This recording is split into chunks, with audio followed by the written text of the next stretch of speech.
இந்த உலகத்தில் விதி எல்லாருக்கும் ஒரே மாதிரி இல்லை. ஆனா முயற்சி இருந்தா வாழ்க்கை மாற்றம் நிச்சயம். ஒரு சிறிய மலை கிராமம். அங்கே வாழ்ந்தான் மாறன் என்ற ஒரு இளைஞன். சொத்தில்லை, ஆதரவில்லை, ஆனா உயர வேண்டும் என்ற கனவு மட்டும் இருந்தது. கிராம மக்கள் சொன்னார்கள், விதி இப்படித்தான், இவன் எவ்வளவு முயற்சி செய்தாலும் பயனில்லை என்று. ஆனால் மாறன் அந்த வார்த்தைகளை மனசுக்குள்ளே அனுமதிக்கல.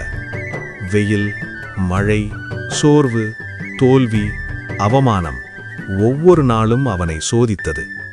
ஒரு நாள் அவன் தொடங்கிய வேலை முழுவதும் தோல்வி. அந்த இரவு தனியாக அமர்ந்து மாறன் நினைத்தான், இதுவே முடிவா? நான் நிறுத்திவிடலாமா? அப்போது அவனுடைய தந்தை சொன்ன வார்த்தைகள் நினைவுக்கு வந்தது. முயற்சி இருக்கும் வரை தோல்வி நிரந்தரமல்ல. அடுத்த நாள் மாறன் மீண்டும் எழுந்தான். முன்பை விட அதிகமாக உழைத்தான். தவறுகளை திருத்தினான். புதிய வழிகளை கற்றுக்கொண்டான். மாதங்கள் கடந்தன, வருடங்கள் கடந்தன. அதே மக்கள் ஒரு நாள் மாறனை வேறொரு கண்களால் பார்த்தார்கள். அவன் வெற்றி பெற்றிருந்தான். அவன் வாழ்க்கை உயர்ந்திருந்தது.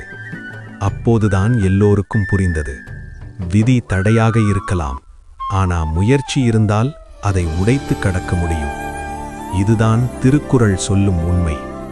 விதி என்ன செய்யும் முயற்சி இருக்கும்போது? குறள் அதிகாரம் 62 ஆழ்வினை உடைமை. குறள் எண் 619. தெய்வத்தான் ஆகாது எனினும் முயற்சிதன் மெய்வருத்த கூலி தரும். ஐயா, நீங்க சொன்ன இந்த குறளோட பொருள் என்ன? இதுக்கான பொருள், ஆண்டவனால் கூட முடியாது என்றாலும் வருந்தி உழைக்கின்ற முயற்சி இருக்குமானால் அம்முயற்சிக்கேற்ற பலன் கிடைத்தே தீரும். முயற்சியுடையோர் இகழ்ச்சி அடைய